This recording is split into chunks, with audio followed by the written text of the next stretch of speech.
Hi everyone. Yeah, been a while since I posted the last video on my toilet. Things got held up for a month or two. I think it's been about that long now. Mainly I was waiting to have the floors sorted out to make sure that was done nice. I was waiting for a friend of a friend who's a professional floor fitter, because it needed boarding out and the liner put down, but he was really busy, so I waited a while for him and decided I'll just crack on and do it myself as it was taking too long. So I did actually board the floor out myself with some 3mm plyboard from B&Q, and I fitted the liner the other day, which all went well. No mess ups, still got the rail between the door to go, but that went down easy enough. So once you get half the stuff out, then obviously it's not that too bad. Different when you've got all the pans and stuff to cut round, and that's where you're probably going to make a mistake. So glad that's out of the way, and I spent most of yesterday getting the concealed toilet system put in. So the biggest pain with these, which not everyone would have, is the fact that all my pipes run along the length of the wall. So I've had to sort of like cut out quite a bit out the back of these, the edges, and that backing board here should be higher. I've had to cut that away. So that's been a little bit of a pain in the bum, and obviously trying to do it in a way that not to weaken the cabinets too much. I've got all my water pipes and stuff all run along there, so obviously trying to do that and concerned about you don't take too much of the strength out of the cabinet, but we got there eventually. And yesterday made a little bit of an alteration to this pipe work. It used to come straight up onto the old toilet, so I've just added this little piece along here and up onto a flexi hose.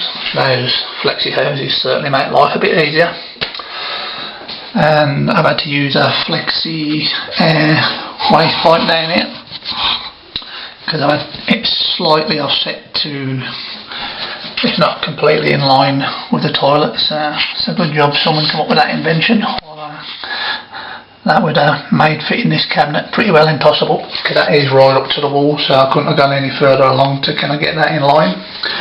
So, but on the whole it didn't go too bad. I was a little bit concerned when I was cutting these, because these don't come to the right length or the right drop down. You've got to have a little bit of a measure up and do that bit by bit, chopping it so it's a little bit higher and how far the pipe is into the toilet. But that all worked out well, and no leaks or nothing.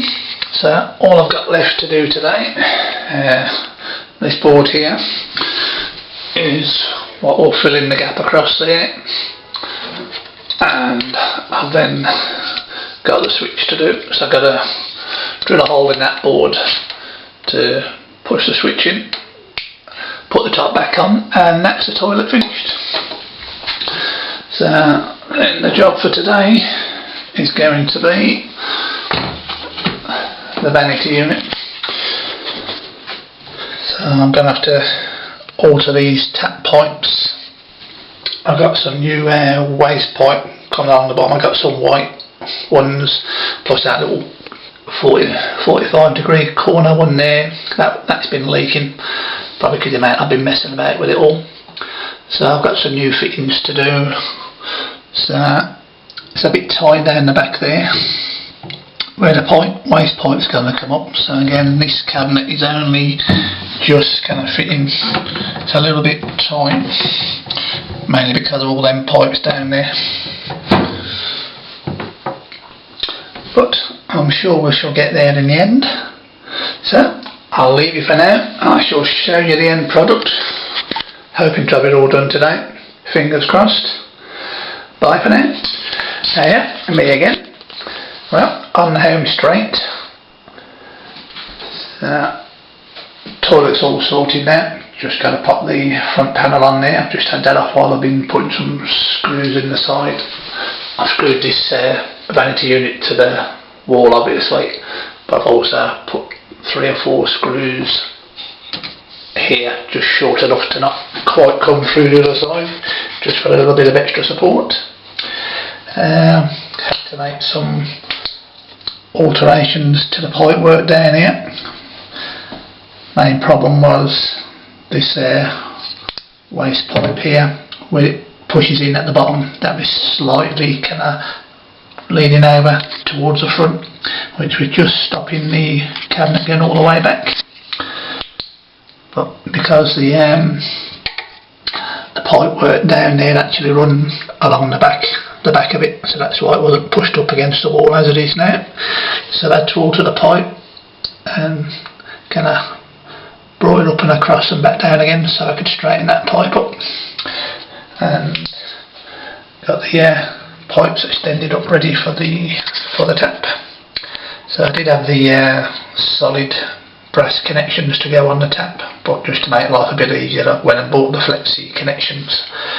So just say if you're having to be doing that fine kind of bending of pipes, getting them smack on, so just thought that it made sense to do that, make life a bit easier. So basically it's done. I'm just about to silicone along the top of this, then I'll drop the sink on, and pretty well done. Get the tap plumbed up. So then apart from silicone around everything, the pan and all the rest of it, then pretty well job done.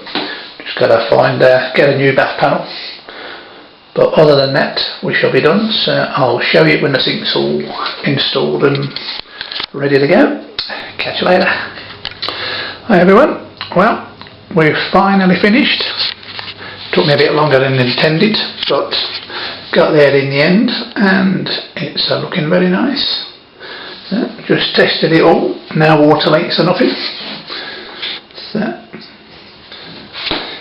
I did you can sort of take this big thick cover off and have the button recessed right back into the wood, but with the hole saws I had, the one I had was literally probably about 1 millimetre thinner than the diameter of that, so I didn't want to risk it. I thought it'd only take one little bit of wood to splinter off, and then that'll look a mess.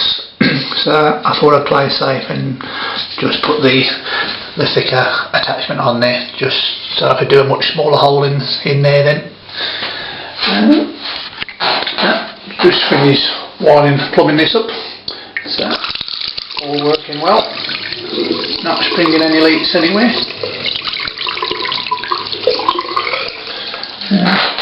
Done some of the caulking, got a little bit more to do, but I've done most around the floor and around the pan. Just got to go up the back of the pan. So it all definitely a lot nicer than what I had in here before. So all I'm left to do, I'm going to buy a new bath panel. Got a little bit of tiling along there to do. I'd left that until the cupboard was in there, obviously because I didn't know exactly where that was going to finish. So I can get that done now, and I've got 2 single taps for the bath that are the matching design to that one, or very, very similar if I remember right. I can't remember, it was exactly the same. I think it was, pretty much. I was going to go for 2 built into one with a sort of a centre spout on that, but in the end I just went for the standard ones. I thought they'd look okay.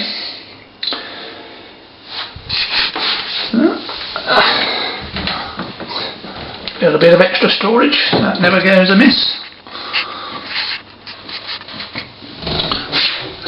So it wasn't too bad to do in the end. Like most things with plumbing, there's always a few little tight bits, but on the whole it ain't been too bad. I went for the flexi hoses in here instead of just the fixed brass ones. Just makes life that little bit easier when you're working in confined spaces. Also went for the telescopic P-trap. Again, that makes life a bit easier. You have got some adjustment on that. You undo that nut there and it can pull up and down, so you don't have to be quite so precise when you're doing your pipes at the back. All these little things do help. Save you struggling. So I think pretty well that's it. I'm happy with it. So it took me a little bit longer, but quite nice. Got the nice pop-up plugs. I do like them.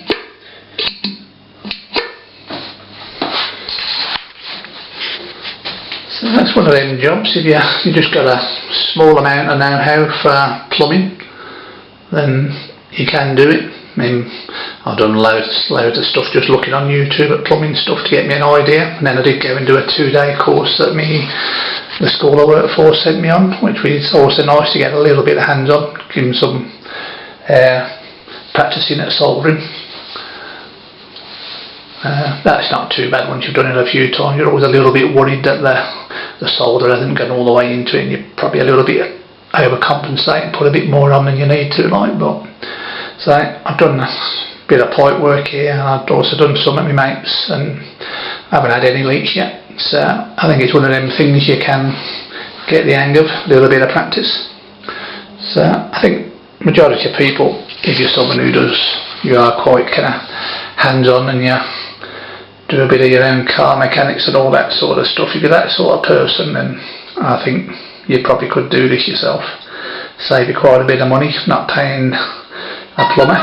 Don't know how much you'd charge for something like this, but I imagine it'd be a reasonable chunk of money. It does take a bit of time sorting it all out. But so that's it. So hope you've enjoyed the videos. Bye for now.